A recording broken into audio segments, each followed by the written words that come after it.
Assalamualaikum warahmatullahi wabarakatuh. Perkenalkan, nama saya Muhammad Rifat dengan NIM 200520664. Saya berasal dari Departemen Ilmu Sosial Politik, Prodi Pendidikan Pancasila dan Kewarganegaraan. Baiklah, pada kesempatan kali ini saya akan menjawab soal-soal ujian akhir semester dalam mata kuliah Hukum Islam dengan dosen pengampu Ibu Susi Fitria Dewi, SOS MSI PhD. Selamat menyaksikan teman-teman.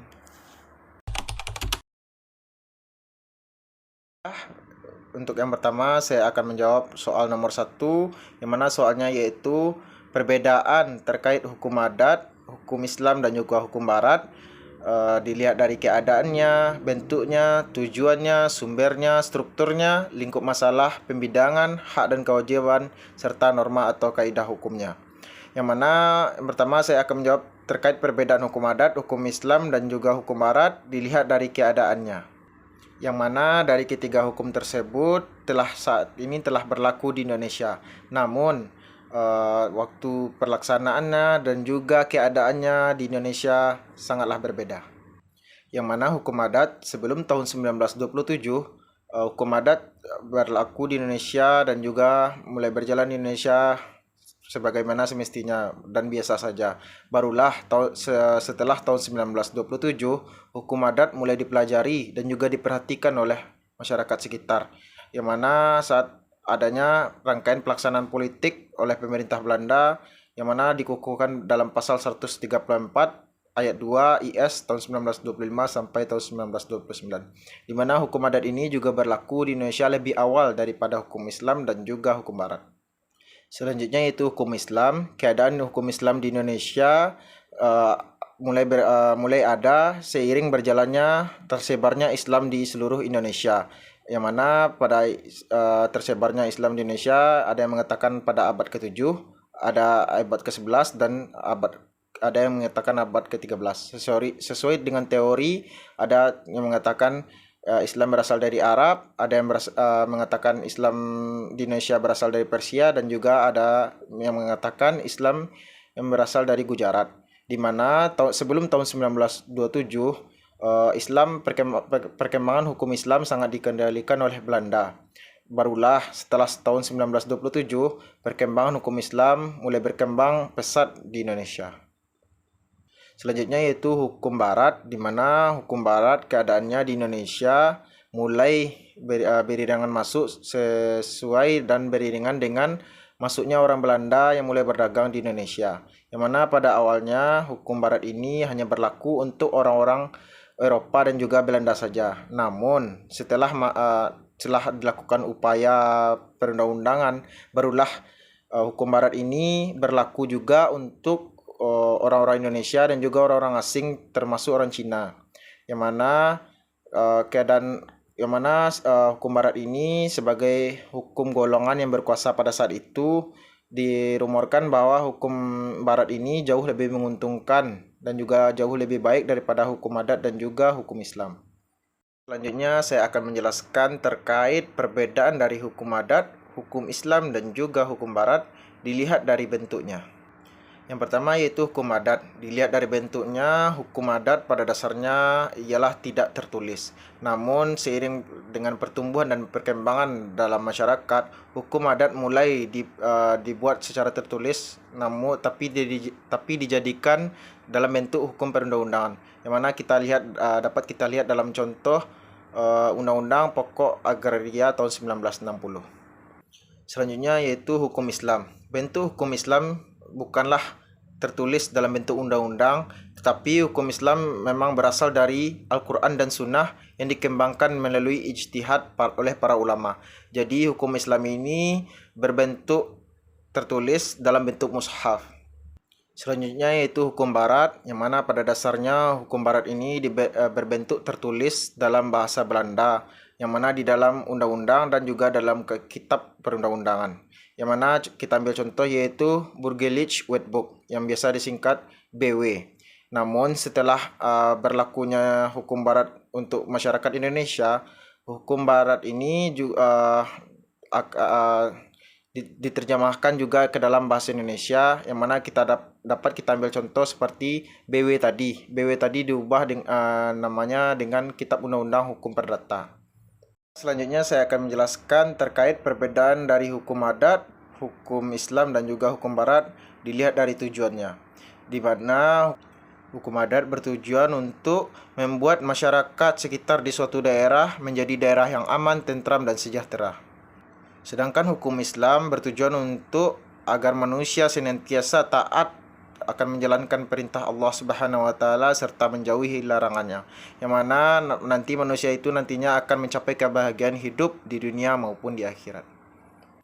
Yang mana sementara hukum barat bertujuan untuk agar masyarakat memperoleh keadilan dan juga kepastian hukum bagi masyarakat. Selanjutnya saya akan menjelaskan terkait perbedaan hukum adat, hukum Islam dan juga hukum barat dilihat dari sumbernya.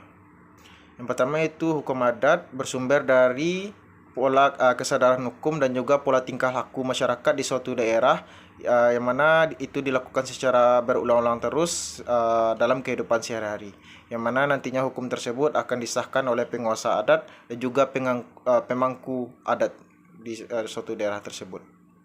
Sementara hukum Islam bersumber dari Al-Quran yang berupa wahyu Allah dan juga tuntunan Nabi Muhammad SAW yang berupa sunnah, lalu juga nantinya akan bersumber dari oleh pemikiran ulama yaitu ijma. Sementara hukum barat bersumber dari kemauan pembentuk undang-undang di negara Belanda yang terjadi di masa lalu. Selanjutnya saya akan membedakan terkait hukum adat, hukum Islam dan juga hukum barat dilihat dari strukturnya. Yang mana hukum adat strukturnya berupa lapisan-lapisan yang ada pada sistem hukum adat tersebut dilihat dari daerah-daerah tertentu yang dimana tempat berlakunya hukum adat tersebut. Yang mana bisa kita ambil contoh struktur hukum adat di Minangkabau terdiri dari 4 tingkatan atau 4 kategori. Yang pertama yaitu adat dan sabana adat, di mana adat ini bukan berasal dari nenek moyang tetapi berasal dari alam, yang mana adat itu tidak akan pernah berubah oleh keadaan, tempat maupun waktu. Yang kedua yaitu adat nan diadatkan, di mana adat ini telah dirancang dan disusun oleh nenek moyang kita orang Minangkabau lalu diterapkan dalam kehidupan sehari-hari. Yang ketiga ada yang namanya adat nantaradat, di mana adat nantaradat ini disusun oleh nagari di suatu daerah untuk melaksanakan adat dan sabana adat dan adat nan diadatkan sesuai dengan keadaan dan kebutuhan di nagarinya. Yang mana adat ini disusun oleh tokoh dan pemuka masyarakat melalui musyawarah dan mufakat. Dan yang terakhir yaitu adat istiadat, di mana aturan ini dibuat dan disahkan melalui mufakat niniak mama di dalam suatu negari, di mana niniak mama akan menampung segala kemauan anak-anak di negari tersebut sesuai menurut aluajo patui jo mungkin. Di mana adat istiadat umumnya tampak dalam bentuk kesenangan anak negeri seperti kesenian, langgam dan tari, dan juga olahraga, sesuai dengan perkembangan zaman. Selanjutnya yaitu hukum Islam, di mana hukum Islam strukturnya terdiri dari 3 lapisan. Yang pertama yaitu ada wahyu, yang kedua ada sunnah, dan yang ketiga yaitu ijma. Di mana wahyu adalah sifatnya mutlak dan tidak dapat diganggu-gugat, berasal dari Allah Subhanahu wa taala langsung, yang mana wahyu membahas pokok-pokok, hal-hal pokok dan inti. Di mana yang selanjutnya itu lapisan kedua yaitu sunnah, di mana berasal dari ajaran Rasulullah SAW yang berguna untuk memperjelas dan menafsirkan wahyu yang diturunkan Allah Subhanahu wa taala. Dan yang ketiga yaitu adalah ijma, yang berisi pendapat para ahli hukum dan juga ulama, di mana pendapat ini nantinya akan dinamakan hukum fikih yang merupakan hasil studi yang penuh dengan rasa tanggung jawab dan juga ketakwaan kepada Allah Subhanahu wa taala. Selanjutnya saya akan membedakan hukum adat, hukum Islam dan juga hukum barat dilihat dari lingkup masalahnya, di mana hukum adat dan juga hukum barat di sini memiliki ruang lingkup yang sama, di mana hukum adat dan hukum barat sama-sama mengatur hubungan antara manusia dan juga manusia lainnya, serta penguasa dan juga masyarakatnya. Namun berbeda dengan hukum Islam, di mana ruang lingkup hukum Islam tidak hanya mengatur hubungan antara manusia dengan manusia, tetapi juga hubungan manusia dengan Allah Subhanahu wa taala. Selanjutnya saya akan membedakan hukum adat, hukum Islam dan juga hukum barat dilihat dari pembidangannya.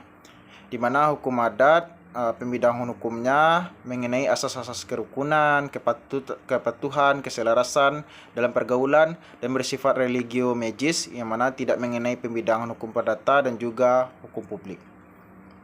Selanjutnya yaitu hukum Islam, di mana pembidangan hukum Islam terdiri dari dua. Yang pertama ada ibadah dan yang kedua ada yang namanya muamalah, di mana bidang ibadah mengatur hubungan manusia dengan Tuhan, sementara muamalah mengatur hubungan antara manusia dengan manusia lainnya dan juga benda di dalam kehidupan bermasyarakat. Sementara hukum barat pembidangannya yaitu terkait hukum perdata dan juga hukum publik. Selanjutnya saya akan membedakan terkait hukum adat, hukum Islam dan juga hukum barat dilihat dari hak dan kewajibannya. Di mana terkait hak dan kewajiban ini yang dapat dibandingkan hanyalah hukum Islam dan juga hukum barat. Di mana di dalam sistem hukum Islam kewajiban lebih diutamakan daripada hak, sedangkan hukum barat hak lebih diutamakan daripada kewajiban. Selanjutnya saya akan membedakan terkait hukum adat, hukum Islam dan juga hukum barat dilihat dari norma atau kaidah hukumnya. Di mana yang pertama itu hukum adat, norma atau kaidah hukumnya di dalam masyarakat. Hukum adat sering disebut sebagai hukum yang hidup atau dalam bahasa Inggris yaitu living law, karena dibentuk berdasarkan atas kesepakatan bersama dan juga masyarakat harus tunduk dan patuh terhadapnya. Di mana aturan hukum adat mengandung nilai-nilai filosofi yang tinggi dan norma-norma di dalamnya yang mampu menata kehidupan masyarakat adat secara baik dan juga teratur. Sementara hukum Islam, norma atau kaidah hukumnya terdiri dari 5 macam kaidah atau norma hukum yang dirangkum di dalam istilah al-hakam al-khamsah, yang mana kelimanya norma atau kaidah hukum tersebut yang pertama yaitu fard yaitu kewajiban, yang kedua sunnah yaitu anjuran, yang ketiga jaiz atau mubah atau ibahah yang artinya kebolehan, dan yang keempat makruh yaitu celaan, dan yang kelima haram yaitu larangan. Dan yang terakhir yaitu hukum barat, yang mana dalam sistem hukum barat yang berasal dari hukum Romawi itu melalui 3 norma, yaitu yang pertama impere yang artinya perintah, yang kedua prohibere yang artinya larangan, dan yang ketiga yaitu permittere yang artinya yang dibolehkan.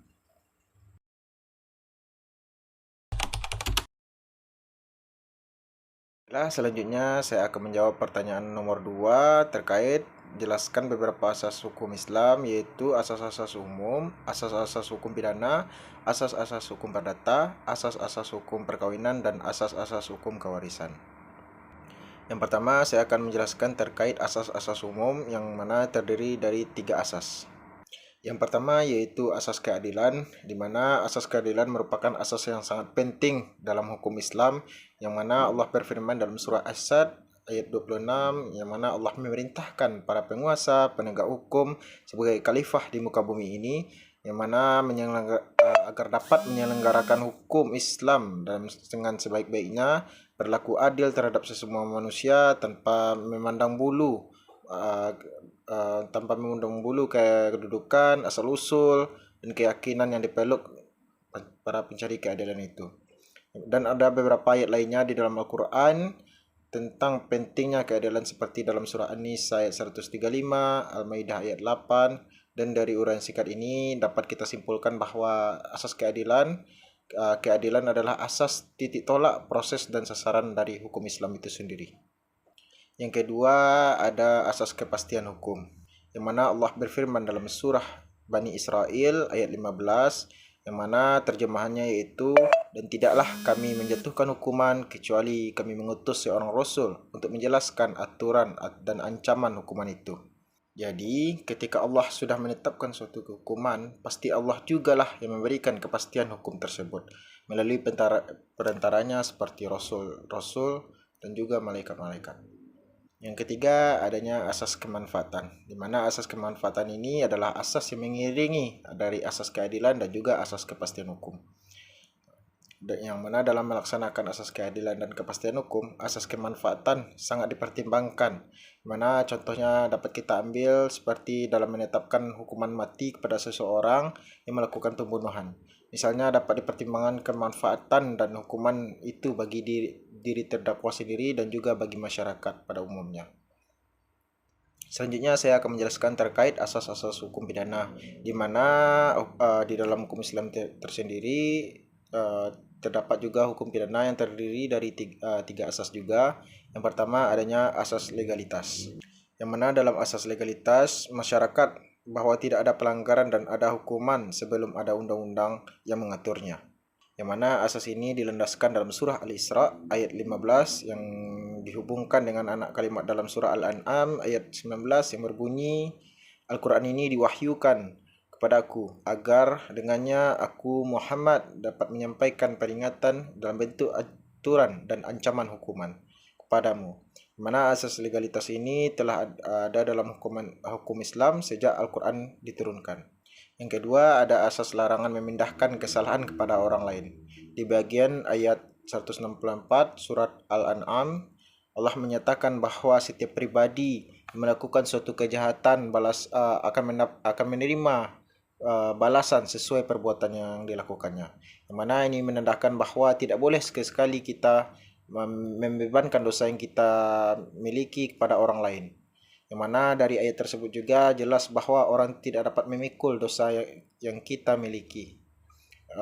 Karena dosa yang kita miliki itu adalah tanggung jawab diri kita sendiri atau tidak dapat dipindahkan kepada orang lain.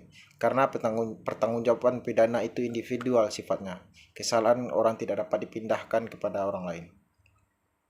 Dan yang ketiga ada asas praduga tidak bersalah, di mana dari kedua asas sebelumnya dapat ditarik kesimpulan bahwa asas praduga tidak bersalah, seseorang yang dituduh melakukan suatu kejahatan harus dianggap tidak bersalah sebelum hakim memberikan bukti-bukti yang jelas dan meyakinkan bahwa dan menyatakan tegas dengan kesalahan orang itu. Selanjutnya saya akan menjelaskan terkait asas-asas hukum perdata, di mana hukum perdata ini terdapat dalam asas-asas hukum Islam yang menjadi tumpuan atau landasan untuk melindungi kepentingan pribadi seseorang, yang mana diantaranya adalah yang pertama asas kebolehan atau mubah, di mana asas ini menunjukkan bahwa kebolehan melakukan semua hubungan perdata atau sebagian dari hubungan muamalah sepanjang hubungan itu tidak dilarang oleh Al-Quran dan Sunnah. Mana dengan kata lain, pada dasarnya segala bentuk hubungan perdata ini boleh dilakukan kecuali kalau telah ditentukan di dalam Al-Quran dan Sunnah. Selanjutnya itu asas kemaslahatan hidup, yang mana kemaslahatan hidup ini adalah segala sesuatu yang menandakan terkait kebaikan, berguna, berfaedah bagi kehidupan kita. Yang mana asas kemaslahatan hidup ini adalah asas yang mengandung bahwa hubungan perdata ataupun juga dapat dilakukan asal hubungan perdata atau apapun itu boleh dapat dilakukan asal mendatangkan kebaikan dan berguna ataupun berfaedah bagi kehidupan manusia pribadi dan maupun berguna bagi masyarakat banyak. Selanjutnya yaitu asas kebebasan dan kesukarelaan, di mana asas ini mengandung bahwa setiap hubungan perdata harus dilakukan secara bebas dan juga sukarela, di mana kebebasan ini melahirkan kesukarelaan dan persetujuan yang mana harus senantiasa diperhatikan. Di mana asas ini mengandung bahwa selama teks Al-Quran dan juga Sunnah Nabi Muhammad SAW tidak mengatur suatu hubungan perdata. Selanjutnya yaitu asas menolak mudarat dan mengambil manfaat, di mana asas ini mengandung bahwa harus kita hindari dari segala bentuk hubungan perdata yang mendatangkan kerugian bagi kita sendiri maupun khalayak ramai. Yang mana dalam asas ini terkandung juga bahwa pengertian bahwa menghindari kerusakan harus diutamakan dari memperoleh keuntungan dalam suatu transaksi perdagangan. Dapat kita ambil contoh seperti perdagang narkotika, prostitusi, dan juga mengadakan perjudian dan sebagainya yang menimbulkan mudarat bagi diri kita sendiri dan juga khalayak ramai. Selanjutnya yaitu asas kebajikan atau kebaikan, di mana asas ini mengandung bahwa setiap hubungan perdata seyogyanya mendatangkan kebajikan pada kedua belah pihak dan juga pihak ketiga di dalam masyarakat. Yang mana ini mengandung bahwa asas ini dapat menguntungkan siapapun yang menggunakan hukum tersebut. Selanjutnya yaitu asas kekeluargaan atau kebersamaan yang sederajat, di mana asas kekeluargaan atau asas kebersamaan yang sederajat ini adalah asas hubungan perdata yang disandarkan pada hormat dan menghormati, saling mengasihi, serta saling tolong-menolong demi mencapai tujuan bersama. Selanjutnya yaitu asas adil dan berimbang, di mana asas keadilan dan berimbang ini mengandung bahwa hubungan perdata tidak boleh mengandung unsur-unsur penipuan, penindasan, pengambilan kesempatan pada waktu pihak lain. Selanjutnya yaitu asas mendahulukan kewajiban daripada hak. Asas ini mengandung arti bahwa pelaksanaan hubungan perdata para pihak harus mengutamakan penunaian kewajibannya daripada menuntut hak mereka. Selanjutnya itu ada asas larangan merugikan diri sendiri dan orang lain, di mana asas ini mengandung arti bahwa pihak yang mengadakan hubungan perdata tidak boleh merugikan diri sendiri dan juga orang lain dalam hubungan perdatanya. Merusak harta, kendati pun tidak merugikan diri sendiri, tetapi juga dapat merugikan orang lain. Selanjutnya yaitu asas kemampuan berbuat atau bertindak, di mana pada dasarnya setiap manusia dapat menjadi subjek dan hubungan perdata itu sendiri jika ia memenuhi syarat untuk bertindak mengadakan hubungan itu. Di mana dalam hukum Islam, manusia yang dipandang mampu berbuat atau bertindak melakukan hubungan perdata adalah mereka yang mukallaf, yang mana yang mampu memikul kewajiban dan hak serta sehat dan rohani dan jasmaninya. Selanjutnya yaitu asas kebebasan berusaha, di mana asas ini mengandung bahwa pada prinsipnya setiap orang bebas berusaha untuk menghasilkan sesuatu yang baik bagi dirinya sendiri maupun keluarganya. Selanjutnya itu ada asas mendapatkan hak karena usaha dan jasa, di mana asas ini mengandung makna bahwa seseorang akan mendapatkan hak, misalnya seperti berdasarkan usaha dan jasa yang ia lakukan, baik dilakukannya sendiri maupun yang diusahakannya bersama-sama dengan orang lain. Selanjutnya itu ada asas perlindungan hak, di mana asas ini mengandung bahwa hak yang diperoleh oleh seseorang dengan cara jalan yang halal dan sah harus dilindungi, di mana bila tidak dilanggar oleh salah satu pihak dalam hubungan perdata, di mana pihak yang dirugikan berhak untuk menuntut pengembalian hak itu untuk menuntut kerugian pada pihak yang merugikannya. Selanjutnya ada asas hak milik berfungsi sosial, yang mana asas ini menyangkut pemanfaatan hak milik yang dipunyai oleh seseorang tersebut, yang mana menurut ajaran Islam, hak milik tidak boleh dipergunakan untuk kepentingan pribadi pemiliknya saja, tetapi juga diarahkan untuk meningkatkan kesejahteraan sosial. Selanjutnya itu ada asas yang bertikat baik yang harus dilindungi, di mana asas ini berkaitan erat dengan asas lain menyatakan bahwa orang yang melakukan perbuatan tertentu bertanggung jawab atau menanggung risiko atas perbuatannya yang lakukan. Selanjutnya itu asas dibebankan pada harta, tidak pada pekerja, di mana asas ini mengandung bahwa penilaian yang tinggi terhadap kerja dan pekerjaan, baik terutama di perusahaan yang merupakan persekutuan antara pemilik modal, harta, dan pemilik tenaga kerja. Jika perusahaan merugi, maka menurut asas ini kerugian hanya dibebankan pada pemilik modal atau harta saja, tidak ada pekerjanya.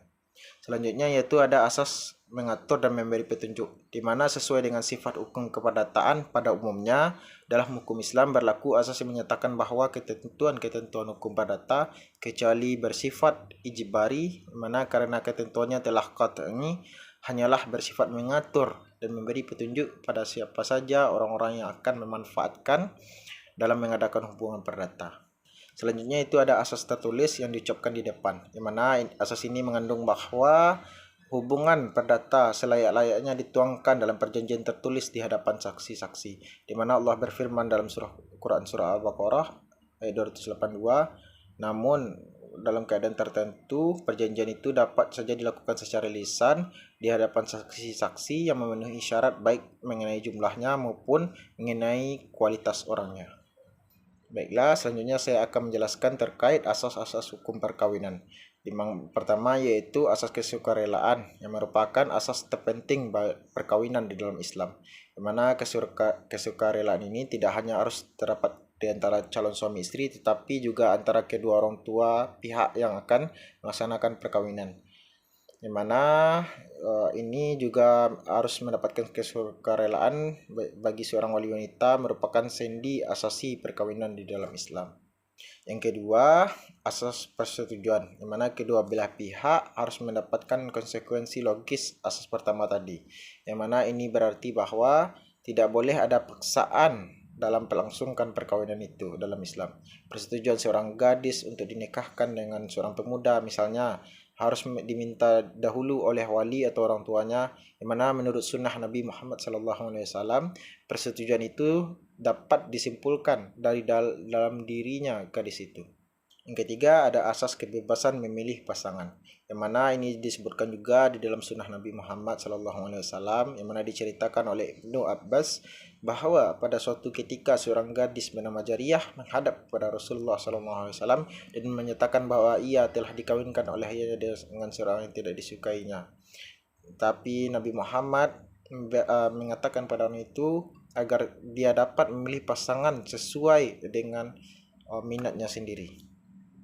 Yang keempat ada asas kemitraan suami istri, yang mana dengan tugas dan fungsi yang berbeda antara suami dan istri karena perbedaan kodrat yaitu sifat asal pembawaan, yang mana disebutkan dalam surah Quran surat An-Nisa ayat 34 dan surah Al-Baqarah ayat 187, yang mana kemitraan ini menyebabkan kedudukan suami istri dalam beberapa hal yang ada yang sama dan ada berbeda di berbagai hal, seperti menjadi kepala keluarga, istri menjadi kepala dan penanggung jawab pengaturan rumah tangga, seperti itu.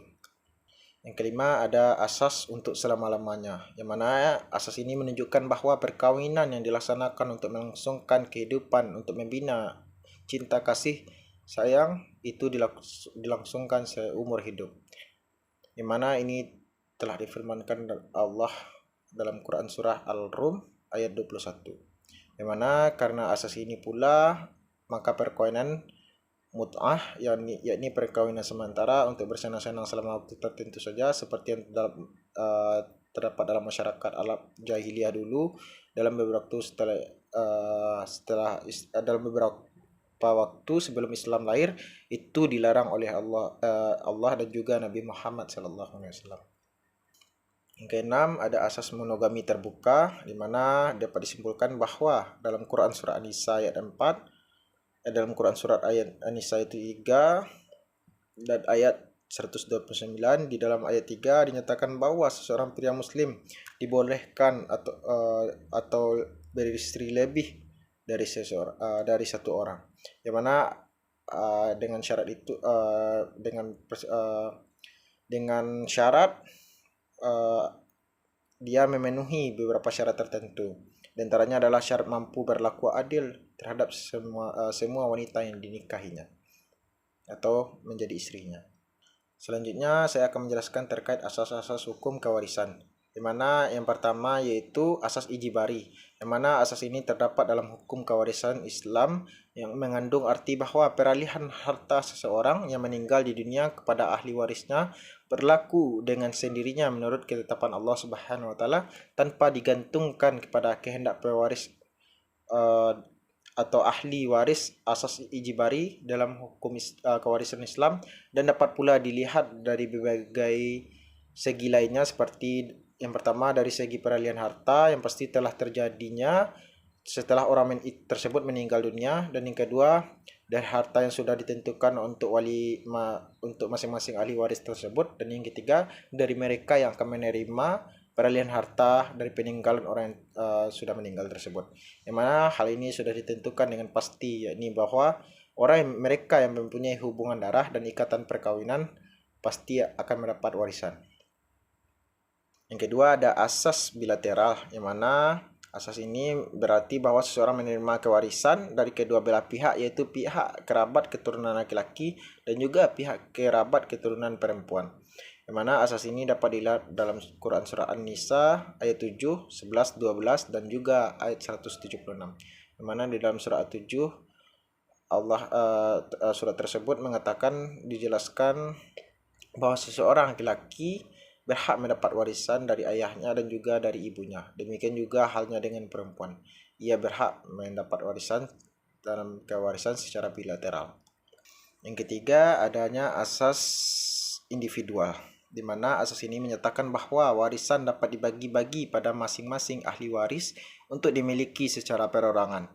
Yang mana dalam pelaksanaannya seluruh harta warisan dinyatakan dalam nilai tertentu yang kemudian dibagikan kepada setiap ahli waris yang berhak menerimanya menurut kadar bagiannya masing-masing. Dan yang keempat adanya asas keadilan yang berimbang, di mana asas ini mengandung bahwa seseorang tersebut harus mendapat keseimbangan antara hak dan kewajibannya. Antara hak yang diperoleh seseorang dan kewajibannya harus selalu seimbang dan ditunaikannya. Yang mana laki-laki dan perempuan misalnya mendapatkan hak yang sebanding dengan kewajibannya yang dipukulnya selama ini. Yang mana di dalam hal ini harus dilakukan dalam kehidupan keluarga dan juga dan bermasyarakat. Yang kelima ada asas yang menyatakan bahwa kewarisan ada kalau ada yang meninggal dunia. Ini berarti bahwa kewarisan semata-mata sebagai akibat kematian dari seseorang. Yang mana menurut ketentuan hukum kewarisan Islam, peralihan harta seseorang kepada orang lain tersebut yang disebut dengan nama kewarisan terjadi ketika seseorang tersebut telah meninggal dunia. Ini berarti bahwa harta seseorang tidak dapat beralih kepada orang lain. Yang mana dan disebut juga sebagai harta kewarisan selama orang yang mempunyai harta tersebut masih hidup.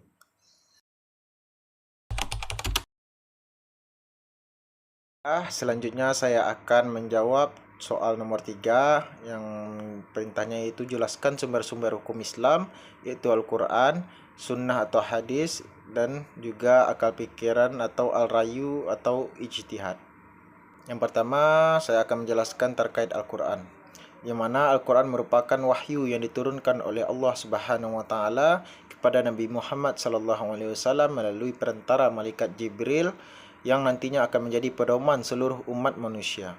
Al-Quran merupakan sumber hukum Islam yang paling utama, yang mana Al-Quran pertama kali turun pada tanggal 17 Ramadan, yang mana surat pertama turun adalah Al-Alaq ayat 1-5. Al-Quran diturunkan ke muka bumi ini secara berangsur-angsur selama 22 tahun, 2 bulan, 22 hari. Yang mana lebih kurang 13 tahun di kota Mekkah, lalu ketika Nabi hijrah selama 10 tahun di Madinah. Yang mana Al-Quran terdiri dari 30 juz, 114 surah dan juga lebih dari 6.000 ayat. Yang mana hukum-hukum yang terkandung di dalam Quran adalah hukum i'tiqadiyah, yang mana yaitu hukum-hukum yang berkaitan dengan kewajiban para subjek hukum mempercayai Allah dan malaikat-malaikatnya, kitabnya, rasulnya, dan hari pembalasan serta qada dan qadar. Yang kedua ada hukum-hukum akhlak, yang mana hukum-hukum Allah yang berhubungan dengan sifat kewajiban seseorang subjek untuk menghiasi dirinya dengan sifat-sifat keutamaan dan menjauhkan diri dari sifat-sifat yang tercela. Yang ketiga, hukum-hukum amaliyah, yakni hukum-hukum yang bersangkutan dengan perkataan, perbuatan, perjanjian, dan hubungan kerjasama antar sesama manusia, yang mana dapat disimpulkan bahwa Al-Quran merupakan sumber dari segala sumber dari hukum Islam.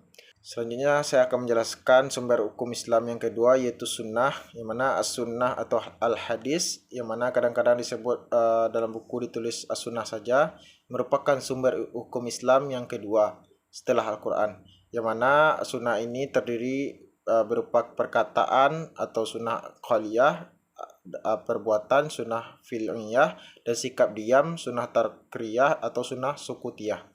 Yang mana Rasulullah SAW tercatat sekarang dalam kitab-kitab hadis, ia merupakan penafsiran serta penjelasan otentik dari Al-Quran.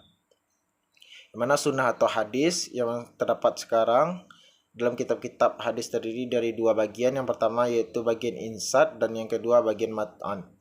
Yang mana isnad atau sanad adalah sandaran untuk menentukan kualitas suatu hadis, yang merupakan rangkaian orang-orang yang menyampaikan atau meriwayatkan sunnah secara lisan secara turun-menurun dari generasi ke generasi sampai sunnah itu dibuktikan. Yang kedua adalah matan yang berupa isi atau materi dari sunnah tersebut.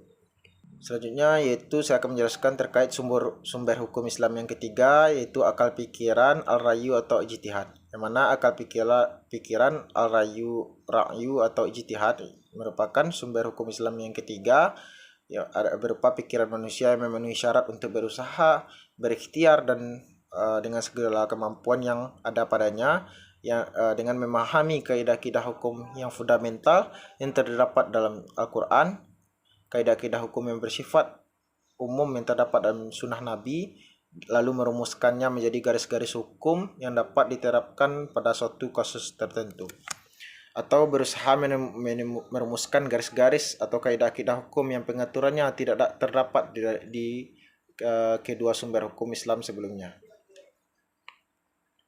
Di mana dasar hukum yang mempergunakan akal pikiran atau ra'yu untuk berijtihad dalam pengembangan hukum Islam adalah Al-Quran surah An-Nisa ayat 59, yang mewajibkan juga seorang mengikuti ketentuan ulil amri atau orang-orang yang mempunyai kekuasaan atau penguasa bagi mereka.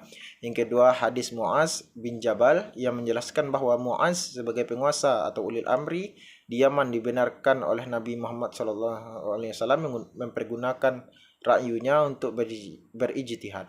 Dan yang ketiga, contoh yang diberikan oleh ulil amri yakni Khalifah Umar bin Khattab beberapa tahun setelah Nabi Muhammad SAW wafat dalam memecahkan berbagai persoalan hukum. Selanjutnya saya akan menjawab pertanyaan dari soal nomor 4 terkait jelaskan ciri-ciri hukum Islam dan hak asasi manusia, tujuan hukum Islam, salah paham terhadap hukum Islam dan juga hukum Islam. Yang pertama saya akan menjelaskan terkait ciri-ciri hukum Islam, yang mana ciri-ciri utama dari hukum Islam yakni yang pertama merupakan bagian dan bersumber dari agama Islam itu sendiri. Yang kedua mempunyai hubungan yang erat dan tidak dapat dipisahkan dari iman atau akidah dan kesusilaan atau akhlak Islam. Dan yang ketiga mempunyai dua istilah kunci yakni syariat dan juga fikih. Yang mana syariat terdiri dari wahyu Allah dan sunnah Nabi Muhammad SAW. Fikih adalah pemahaman dan hasil dari pemahaman manusia tentang syariah. Yang mana yang keempat terdiri dari dua bidang utama yakni ibadah dan juga muamalah, ya, dalam arti luas. Yang mana ibadah berarti bersifat tertutup karena telah sempurna, dan juga muamalah ada dalam arti khusus bersifat luas atau bersifat terbuka untuk dikembangkan oleh manusia, ya, untuk memenuhi syarat dari masa ke masa. Yang kelima, strukturnya berlapis yang terdiri dari nas atau teks Al-Quran. Yang kedua, sunnah Nabi Muhammad SAW untuk syariat. Yang ketiga, hasil ijtihad manusia untuk memenuhi syarat tentang wahyu dan sunnah. Dan yang selanjutnya itu pelaksanaannya dalam praktik baik, lalu berupa hakim maupun berupa amalan-amalan umat Islam dalam masyarakat untuk fikih. Yang keenam, mendahulukan kewajiban daripada hak, amal dari pahala. Selanjutnya itu dapat dibagi menjadi dua, yang mana yang pertama itu hukum takhlifi atau hukum takhlif, yakni al-hakam atau al-khamsah yang terdiri dari 5 kaidah, yaitu 5 jenis hukum 5 jenis hukum atau 5 kategori hukum, yang mana penggolongan hukumnya itu jaiz, sunnah, makruh, wajib dan haram. Dan yang kedua itu hukum wadi, yang mana hukum mengandung sebab, syarat dan halangan suatu hal untuk terwujudnya sebuah hukum. Selanjutnya saya akan menjelaskan terkait hukum Islam dan hak asasi manusia, yang mana di dalam hukum Islam sebagian bagian dari agama Islam melindungi dari hak asasi manusia, yang mana dalam pandangan hukum Islam yang bersifat teosentris, artinya berpusat pada Tuhan, manusia adalah paling penting, seperti dinyatakan bahwa semua individu adalah sama di muka bumi ini. Di mana ketentuan lain adalah keluarga merupakan dasar dalam masyarakat. Wanita dan pria sama dalam martabat kemanusiaan. Tetapi yang lebih utama adalah Allah Subhanahu wa taala, di mana Allah lah pusat dari segala sesuatu, yang mana semua hak dan kebebasan yang terumus dalam deklarasi tunduk pada syariat atau hukum Islam. Selanjutnya saya akan menjelaskan terkait tujuan hukum Islam. Di mana tujuan hukum Islam adalah kebahagiaan hidup bagi manusia di dunia ini maupun di akhirat kelak. Yang mana kebahagiaan itu diambil dengan jalan dan mengambil segala manfaat dan mencegah atau menolak yang mudarat datang pada diri kita, yaitu hal-hal yang tidak berguna bagi hidup kita. Di mana dengan kata lain, tujuan hukum Islam ini adalah kemaslahatan hidup manusia baik rohani maupun jasmani, di mana secara individual maupun sosial. Di mana kemaslahatan itu tidak hanya untuk kehidupan di dunia, tapi juga bagi akhirat kelak. Tujuan hukum Islam tersebut dilihat dari dua segi. Yang pertama yaitu dari segi pembuatan hukum Islam, yaitu Allah dan Rasulnya. Lalu yang kedua dari segi manusia itu yang menjadi pelaku dan pelaksana hukum Islam itu. Dimana kalau dilihat dari pembuatan hukum Islam, tujuan hukum Islam itu adalah yang pertama yaitu untuk memenuhi keperluan hidup manusia yang bersifat primer dan juga sekunder dan lalu tertiar. Yang mana kebutuhan primer daruriyat adalah kebutuhan utama yang harus dilindungi dan dipelihara sebaik-baiknya oleh hukum Islam agar kemaslahatan hidup manusia dapat terwujud. Lalu kebutuhan sekunder atau hajiat adalah kebutuhan yang diperlukan untuk mencapai kebutuhan primer seperti misalnya kemerdekaan, persamaan dan sebagainya. Yang mana kebutuhan sekunder ini yang bersifat menunjang eksistensi dari kebutuhan primer tersebut. Lalu kebutuhan tertiar atau tahsiniat adalah kebutuhan hidup manusia selain dari kebutuhan primer dan juga sekunder, yang mana itu perlu diadakan dan dipelihara untuk kebaikan hidup manusia dalam masyarakatnya, misalnya sandang, pangan, perumahan, dan lain-lain. Yang mana tujuan hukum Islam selanjutnya itu untuk ditaati dan dilaksanakan oleh manusia dalam kehidupannya sehari-hari, lalu dapat ditaati dan dilaksanakan dengan baik dan benar. Yang mana manusia wajib meningkatkan kemampuannya untuk memahami hukum Islam dan mempelajari asal-usul al-fiqh, yakni pembentukan dan pemahaman hukum Islam sebagai metodologinya, agar mampu menerapkan hukum Islam dengan sebaik-baiknya. Selanjutnya saya akan menjelaskan terkait salah paham terhadap hukum Islam, yang mana Islam sebagai agama dan sebagai hukum sering disalahpahami bukan hanya oleh orang non-muslim saja, tapi juga oleh para muslim itu sendiri.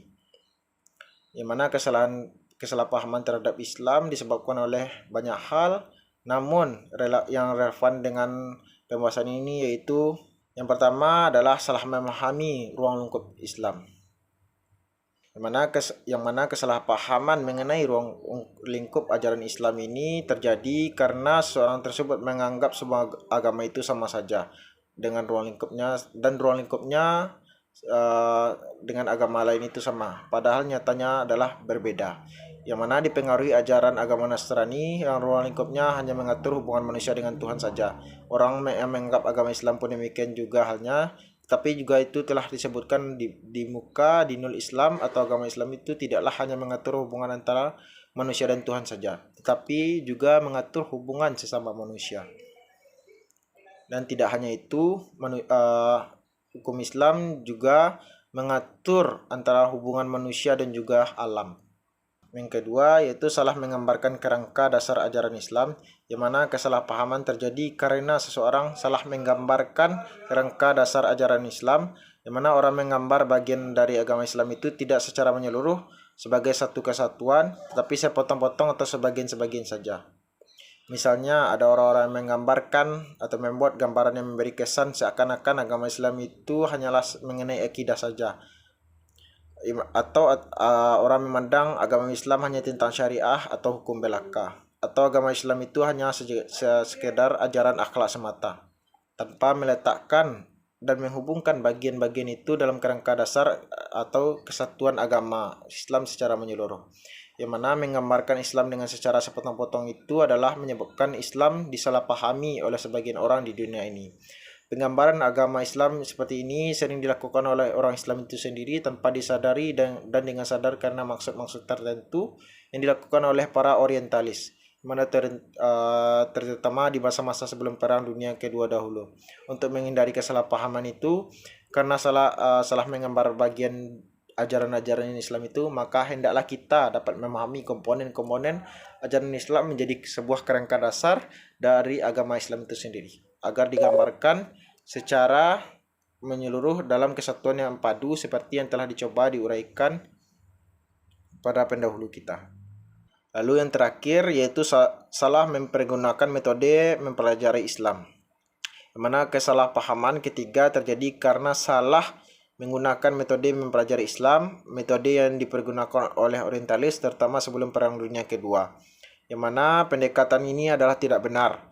Pada umumnya menjadi bagian dari seluruh ajaran agama Islam semata sebagai objek studi dan analis.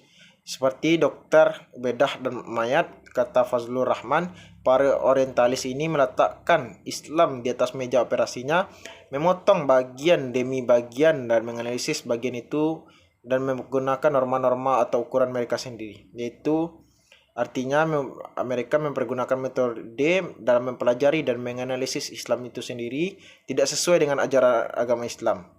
Hasilnya tentu saja tidak memuaskan dan pasti menimbulkan masalah paham terhadap Islam. Sekian dari presentasi dari jawaban soal ujian akhir semester saya. Terima kasih telah menyaksikan. Wassalamualaikum warahmatullahi wabarakatuh.